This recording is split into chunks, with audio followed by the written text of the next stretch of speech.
Imagine a shadowy forest in 18th century France where a monstrous beast lurks, its jaws dripping with blood, its cry echoing like a demon's howl. This is no fairy tale. It's the terror that gripped a nation. Welcome to the mystery of the Beast of Gévaudan.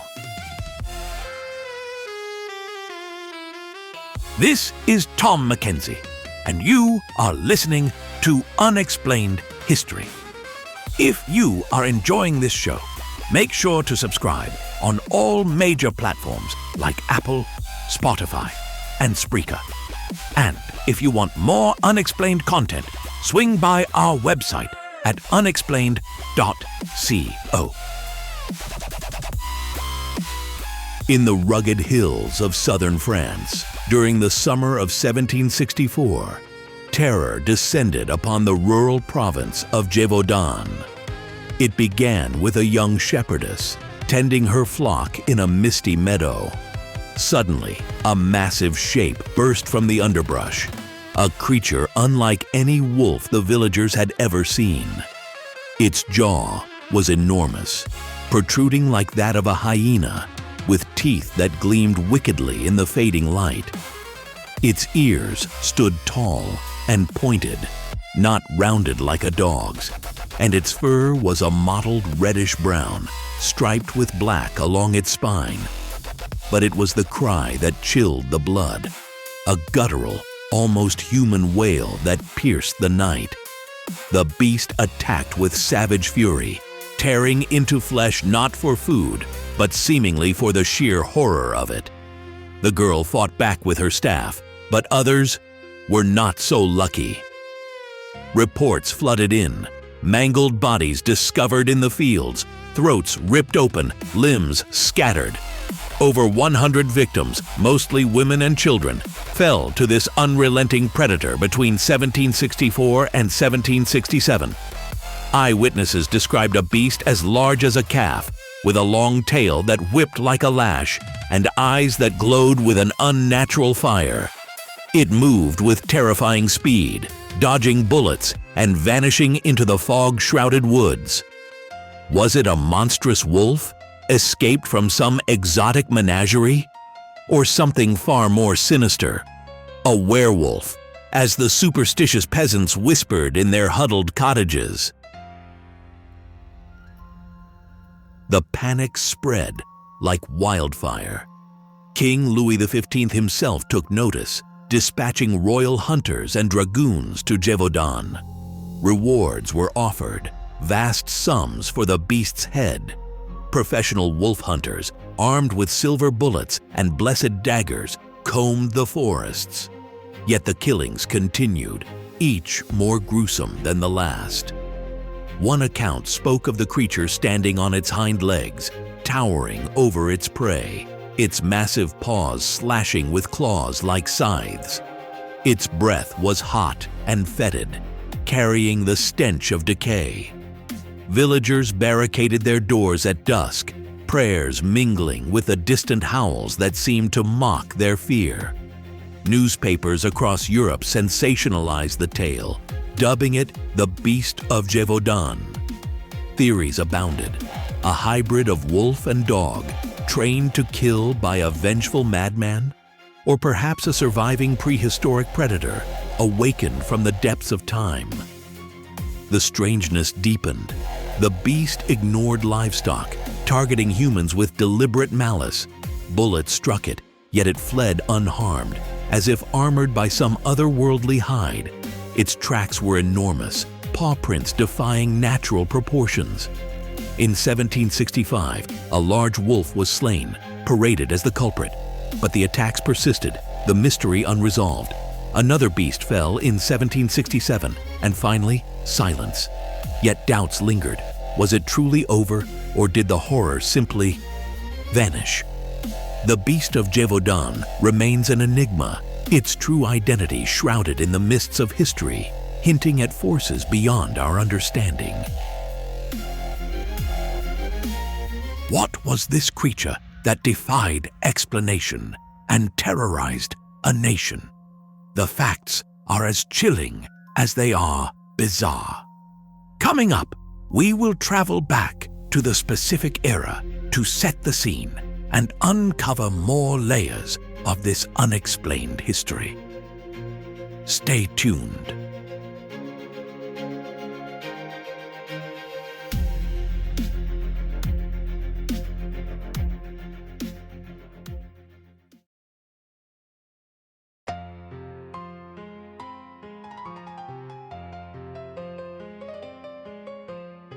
Welcome back, listeners.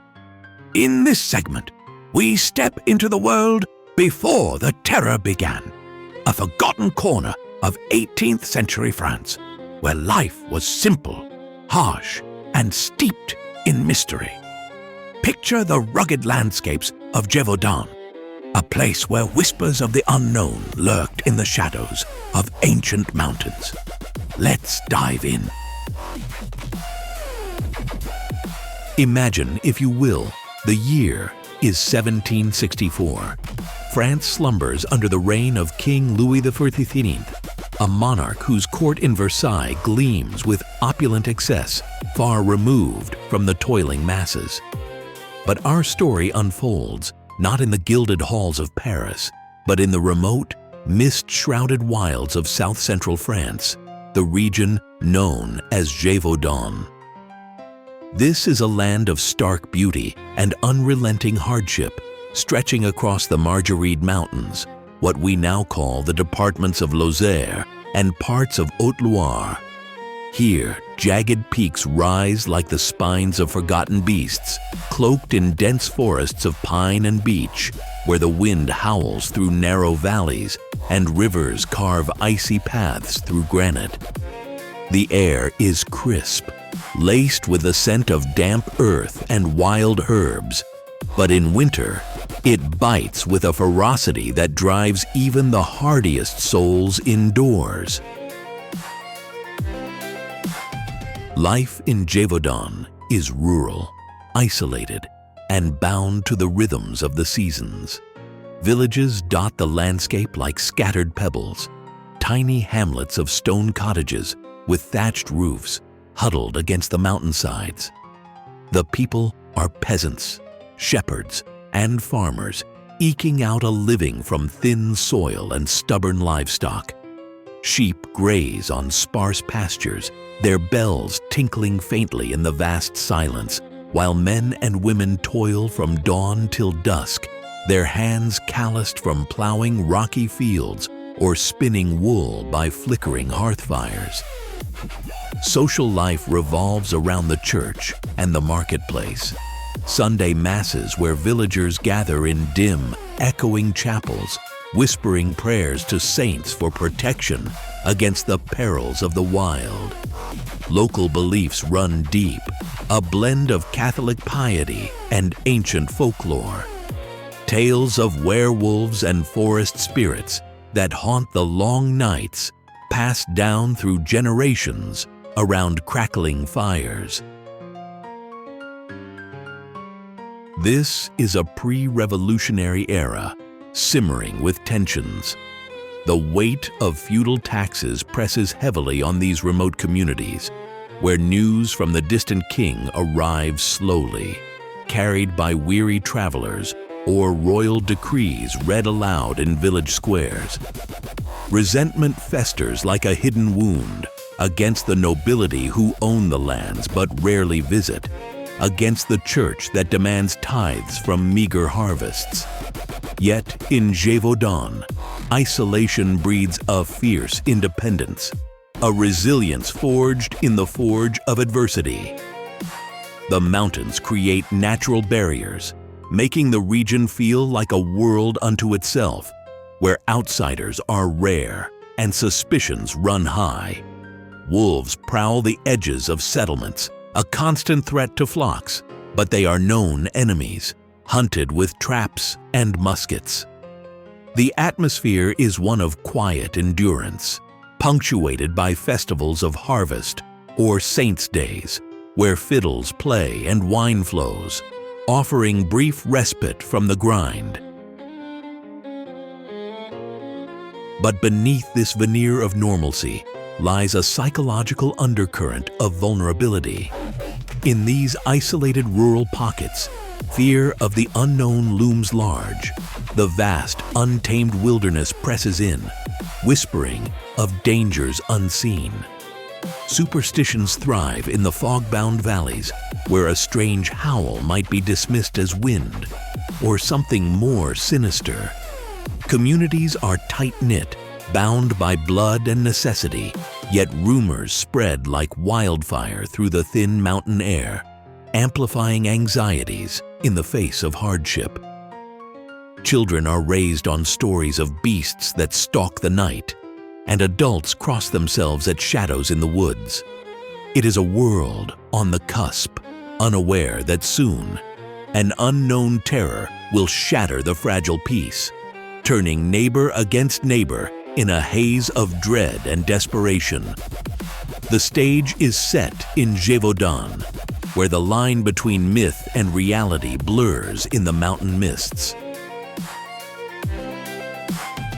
What a vivid portrait of a world on the edge. But this serene, if tense existence was about to be upended by the first chilling attack. Stay with us as we uncover the initial strikes of the beast of Gévaudan in our next segment.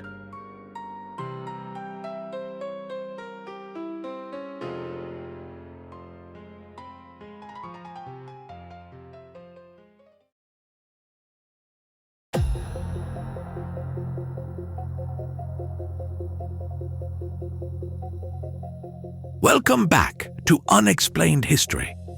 We've set the stage in the rugged hills of Gévaudan, where life moved to the rhythm of the seasons. But on a seemingly ordinary day in 1764, everything changed. Join me as we step into the heart of the terror, the first fatal attack that shattered the peace. This is the moment when the beast announced its presence with blood. Imagine, if you will, the languid warmth of a late June afternoon in 1764.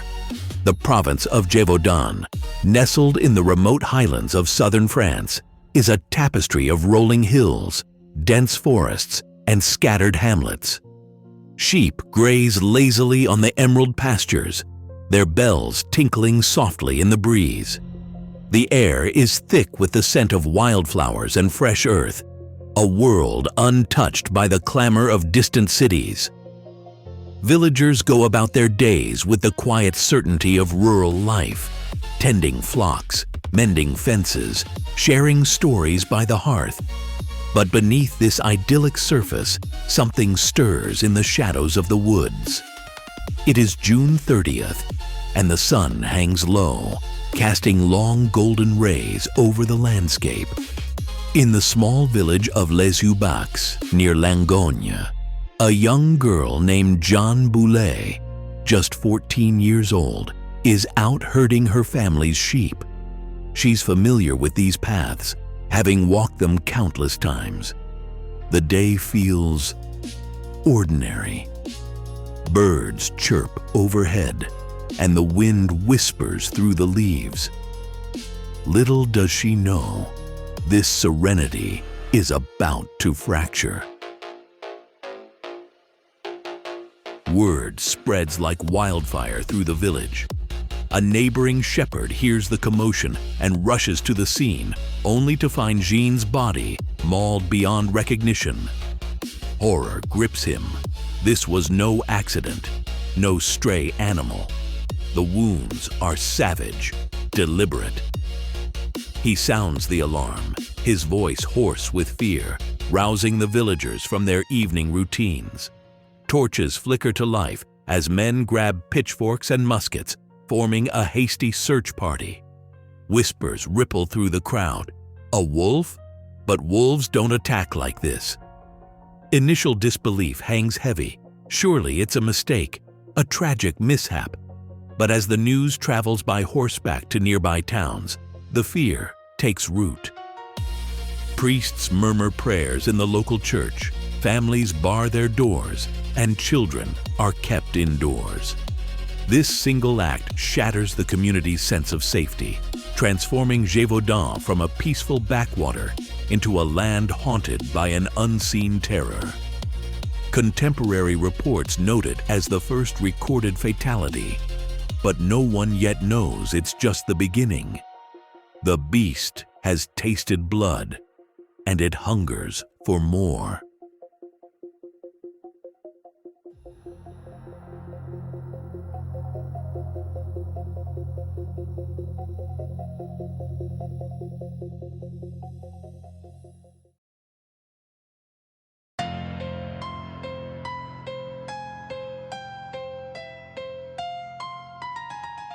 Welcome back, listeners. If you thought the initial attack was horrifying, brace yourselves. What followed was 3 years of unrelenting terror in the hills of Gévaudan. Attacks escalated, bodies piled up, and whispers of something unnatural spread like wildfire. This wasn't just a beast, it was a nightmare that refused to die. Let's dive into the chaos. The summer of 1764 faded into autumn, but the horror in Gévaudan only grew darker. What began with the tragic death of young Jean Boulet spiraled into a wave of savagery that gripped the region for 3 agonizing years. From 1764 to 1767, the beast, or whatever it was, unleashed a reign of terror unlike anything the villagers had ever known. Reports flooded in from remote hamlets and misty valleys. Over 100 souls lost, their bodies torn asunder in ways that defied explanation. The attacks came without warning, escalating in frequency and brutality. One day, a shepherd boy vanished while tending his flock. His remains were found scattered across a foggy meadow, throat ripped open, entrails dragged through the dirt.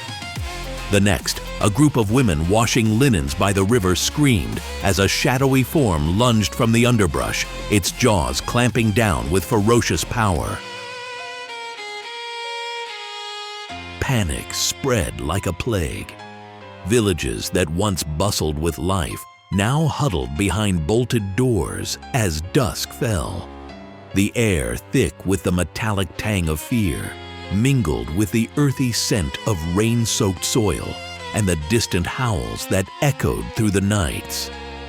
Children were forbidden to play outside, and men armed themselves with pitchforks and rusty muskets, their faces etched with exhaustion and dread. But the beast eluded them all. Eyewitness accounts painted a picture of something not quite animal, not entirely of this world. It was described as massive, larger than any wolf, with a long, sinewy body covered in coarse reddish fur that shimmered unnaturally in the moonlight. Its eyes, oh, those eyes glowed with an infernal fire, piercing the darkness like embers from hell. Some swore it walked on all fours like a beast, yet others claimed it reared up on hind legs, moving with a grotesque, almost human gait. The shapes it took fluctuated in the tales, adding to the supernatural dread. One farmer recounted seeing a creature with a tail as thick as a man's arm, whipping through the air like a serpent. Another spoke of jagged spines along its back, glistening with what looked like fresh blood. It didn't hunt like a normal predator. No, this thing toyed with its victims, circling them in the fog. Its growls a low, rumbling thunder that seemed to come from everywhere and nowhere. Bullets fired at point-blank range bounced off its hide as if it were armored in iron. Poisons laid in bait were ignored, and traps snapped shut on empty air. The chaos mounted. Entire communities abandoned their homes, fleeing to larger towns where the beast's shadow hadn't yet reached. Whispers turned to outright accusations. Was it a werewolf? cursed by some ancient sin, a demon summoned from the depths, or something escaped from the wildest fringes of nature, mutated and vengeful.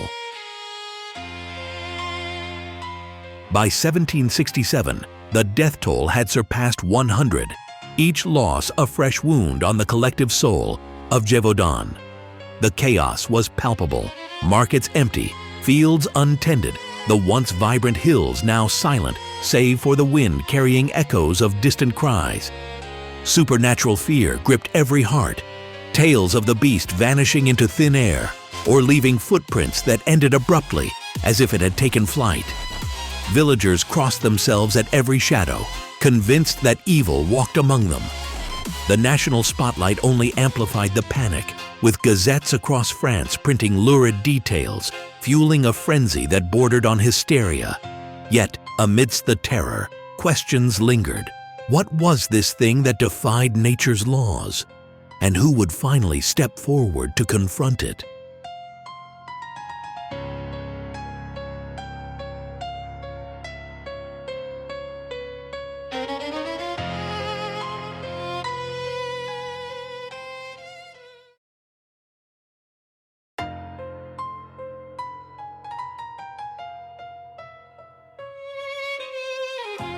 Welcome back to Unexplained History.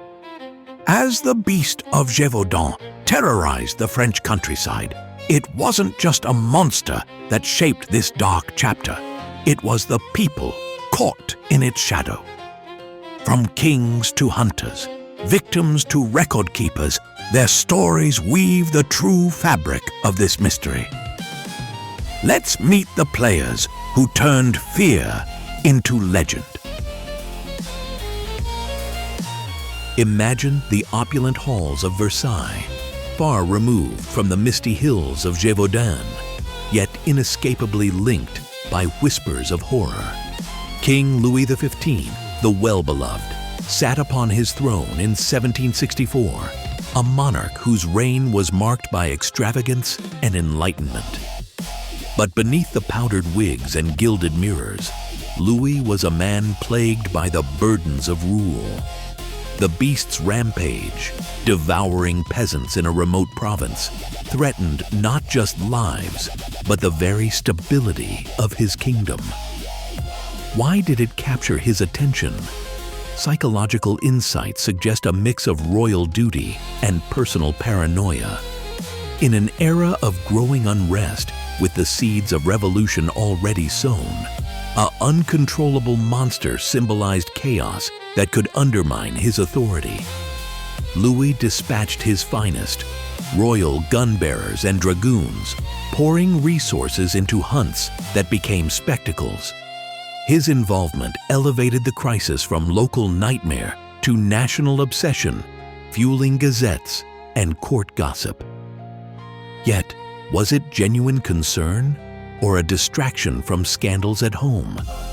The king's letters reveal a ruler fixated, ordering autopsies and rewards, desperate to reclaim control over a narrative spiraling wild.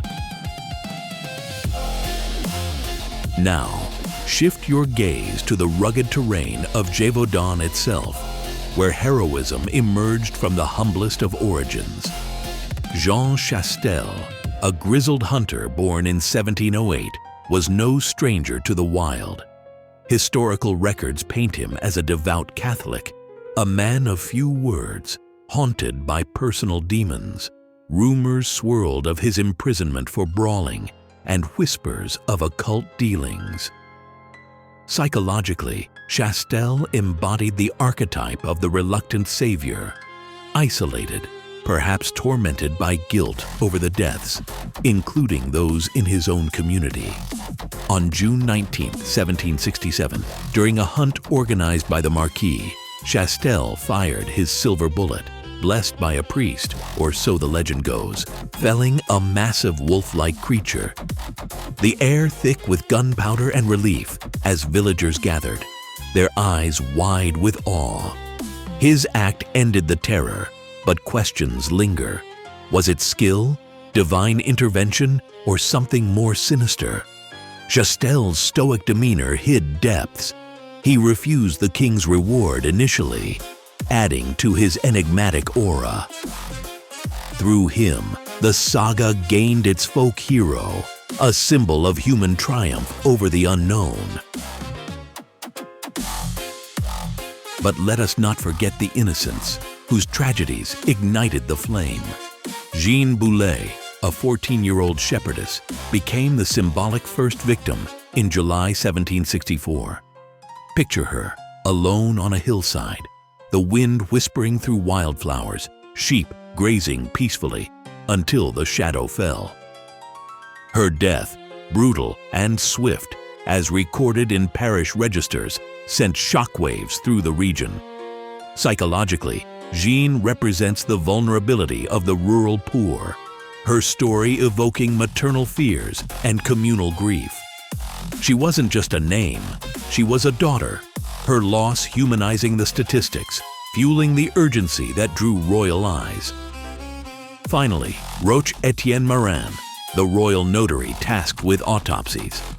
A meticulous man of law, born in 1720, his reports detail the beast's victims with clinical precision.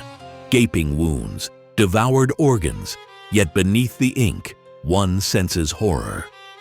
His work preserved the evidence, allowing modern eyes to ponder the mystery. Marin's psychological burden must have been immense, a bridge between science and superstition, his quill immortalizing the terror. These figures, from king to victim, breathe life into the beast's tale, showing how human actions intertwined with the inexplicable. But what did the authorities uncover? Stay with us as we delve into the official investigation next. You won't want to miss it.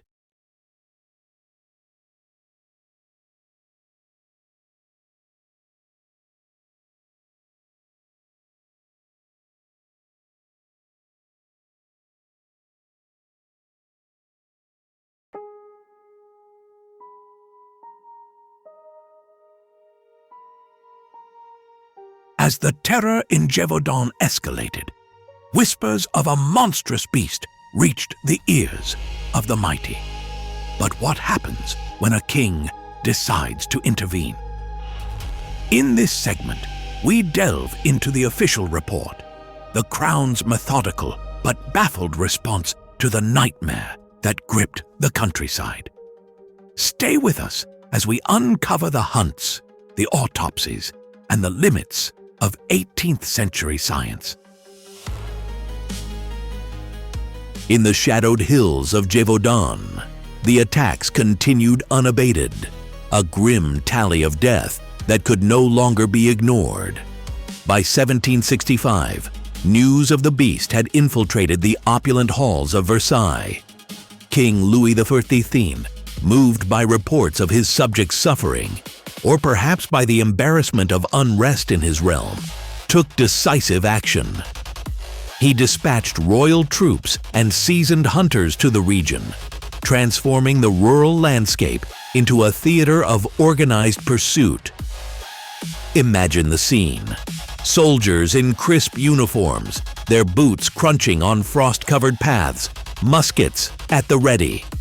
Hunters, grizzled and experienced, trailed hounds through dense forests, the air thick with the scent of pine and fear.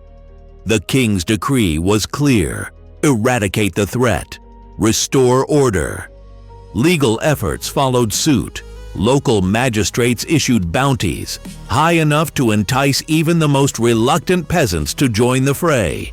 Investigative teams scoured villages, collecting testimonies that painted a picture of a creature both elusive and ferocious. Yet, the hunts dragged on, marked by frustration and failure.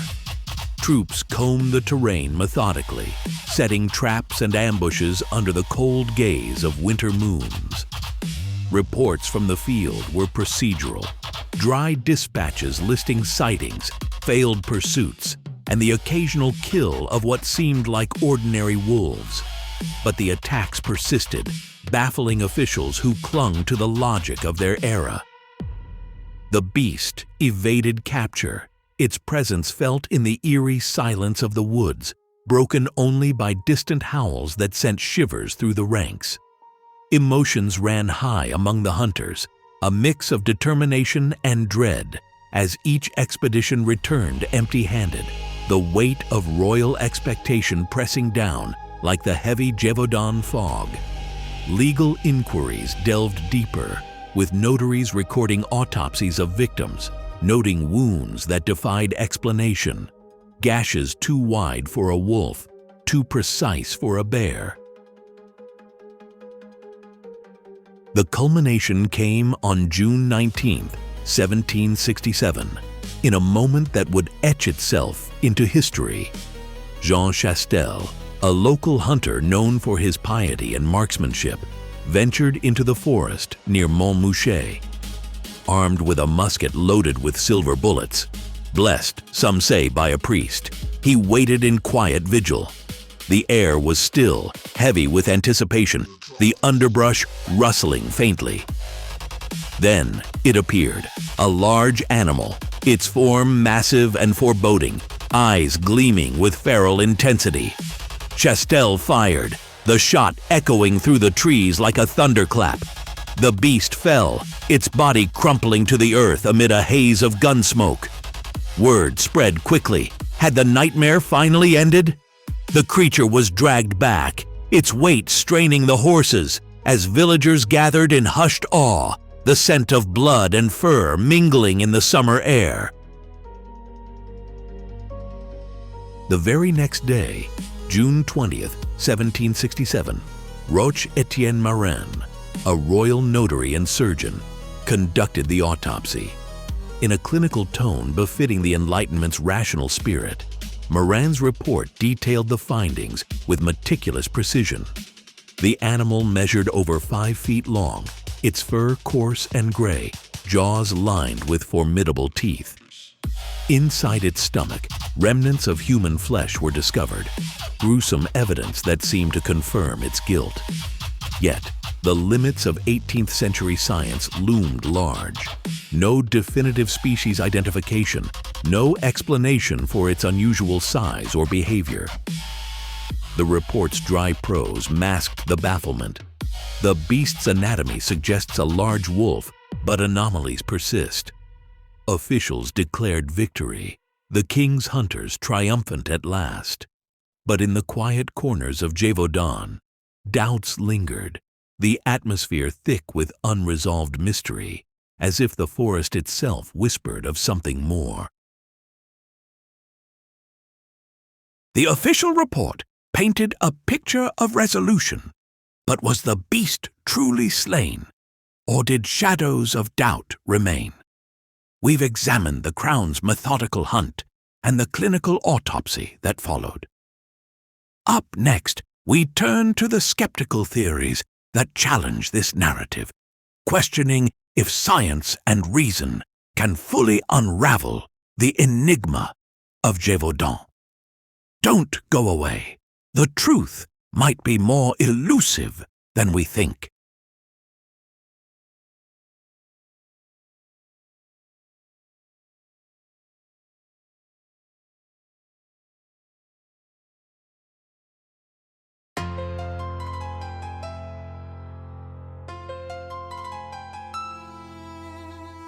Welcome back, listeners. We've delved into the harrowing details of the beast's rampage. But now, it's time to sharpen our minds and apply the cold edge of reason. What if the terror that gripped 18th century France wasn't a monster from hell, but something far more earthly? Let's turn a rational eye to the facts and see what science and skepticism reveal. Over to our narrator for a deep dive into the skeptical perspectives. In the misty hills of Gévaudan, where fear stalked the villages like a shadow, the beast became legend. But strip away the hysteria, and what remains? Historians and scientists argue it's not supernatural at all, merely nature, twisted by human perception. Let's dissect this analytically. First, consider the Eurasian wolf, a formidable predator native to the region. These animals, driven by harsh winters and dwindling prey, could turn man-eater. Reports from the era describe attacks that align perfectly with wolf behavior. Swift strikes on the throat, dragging victims into the woods. Imagine the scene: a lone shepherd, the air thick with fog, hears a low growl, then silence shattered by fangs. Yet witnesses claim the beast was larger, more vicious. Skeptics point to exaggeration. Fear amplifies details. A large wolf, perhaps rabid, could seem monstrous in the panic of the moment. Then there's the theory of wolf-dog hybrids. Crosses between wild wolves and domestic dogs, bred perhaps for hunting or guarding. These hybrids inherit the size and ferocity of wolves, but lack their fear of humans, making them bold attackers. Picture a beast with a dog's familiarity toward people, yet a wolf's savage hunger, prowling villages without hesitation. Historical records show such hybrids existed in France. Escaped or released, they could wreak havoc over years. Skeptics argue this explains the inconsistent descriptions, sometimes furred like a wolf, other times with unusual markings from dog ancestry. And why not multiple animals? The attacks spanned a vast area over 3 years, unlikely for one creature, perhaps a pack, or successive predators, each contributing to the myth.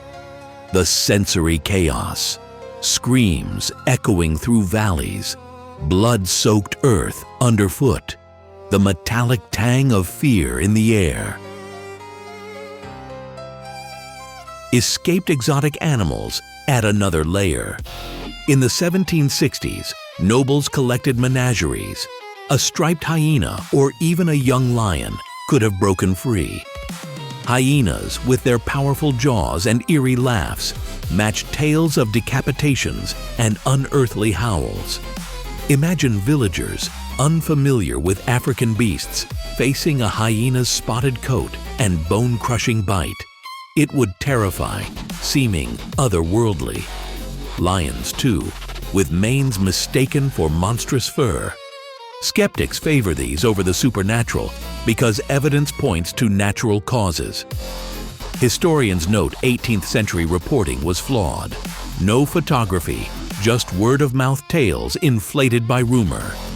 Descriptions varied wildly. Red fur, bulletproof hide, likely products of mass hysteria. Psychological terror gripped Gévaudan. Each attack fueled paranoia, turning shadows into beasts. Mass hysteria explains much.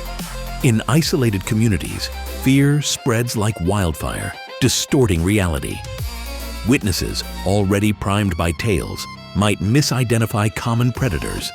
Emotions ran high: grief for lost loved ones, anger at authorities' failures. This psychological fog blurred facts, favoring mistaken identity over demonic forces. Science supports this. Autopsies of killed animals revealed large wolves, not monsters. Jean Chastel's beast was a wolf, stuffed and displayed, its measurements exaggerated over time. Why favor natural explanations? Because they fit the evidence without invoking the impossible.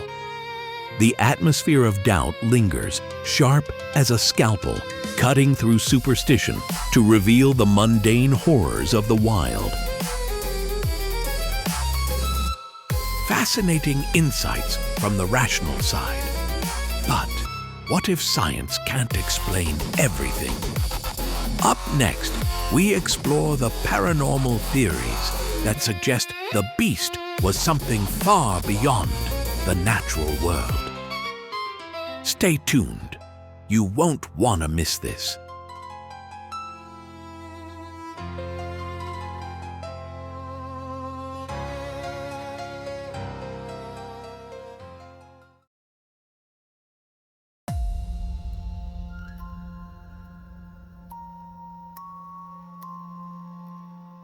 We've just heard the skeptic's take, rational explanations for the terror that gripped Gévaudan.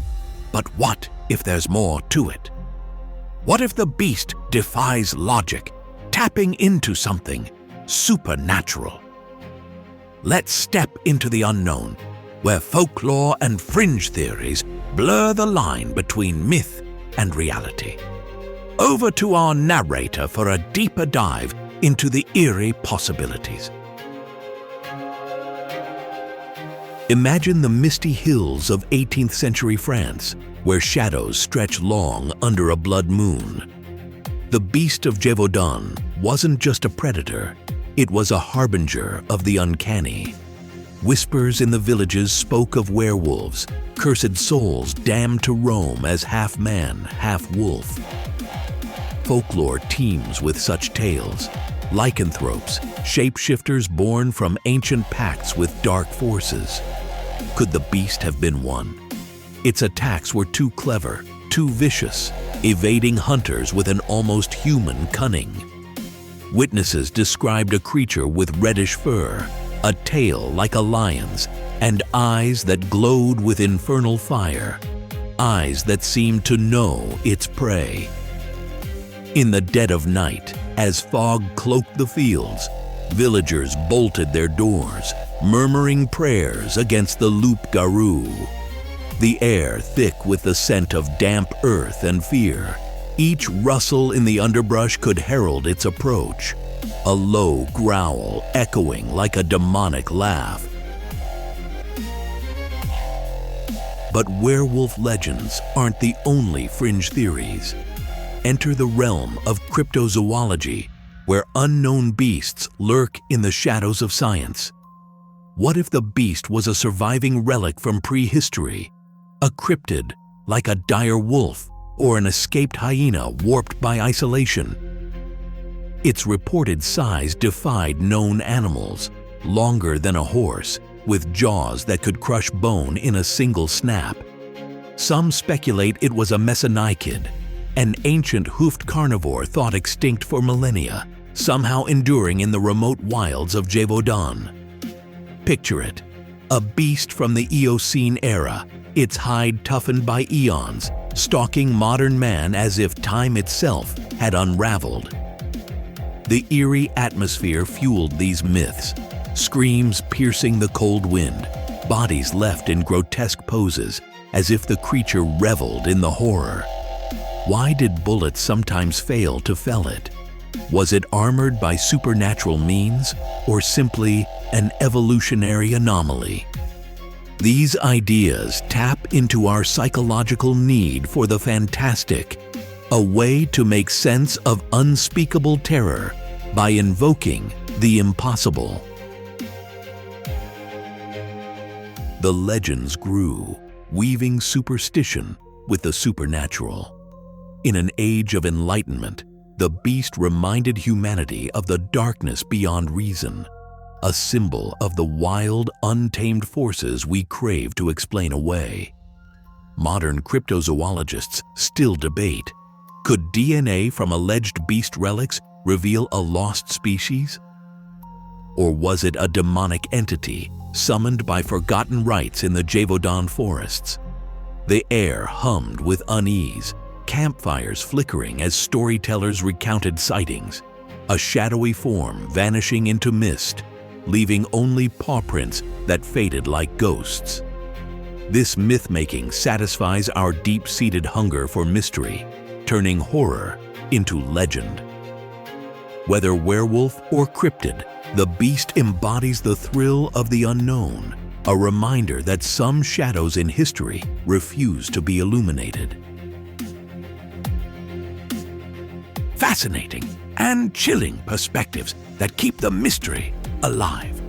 Whether you believe in the supernatural or not, it's clear the beast tapped into something primal. But how has this tale endured through the centuries? Next, we explore the cultural legacy of the Beast of Gévaudan, its impact on literature, film, and beyond.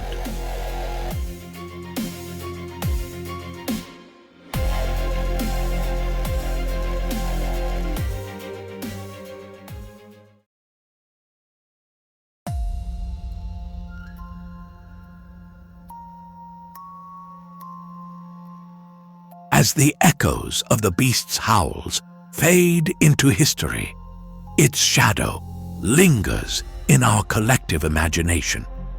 Today, we reflect on the enduring legacy of the Beast of Gévaudan, a tale that refuses to die. In the misty hills of southern France, where the wind still whispers through ancient forests, the story of the Beast of Gévaudan endures like a ghost that cannot be exorcised. It's been over 2 centuries since the last reported attack, yet the legend persists, woven into the very fabric of French folklore. Picture the quaint villages of the Lozère region, formerly known as Gévaudan.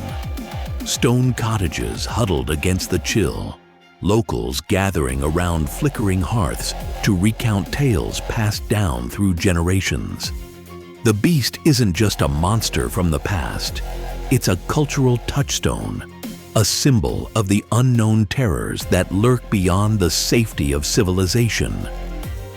In folklore, it's often depicted as a harbinger of doom, a creature born from the chaos of the pre-revolutionary era, embodying the fears of a society on the brink of upheaval.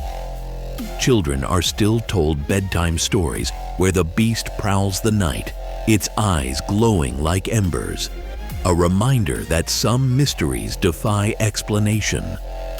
This oral tradition keeps the legend alive, ensuring that each retelling adds a layer of myth, blending historical fact with imaginative embellishment.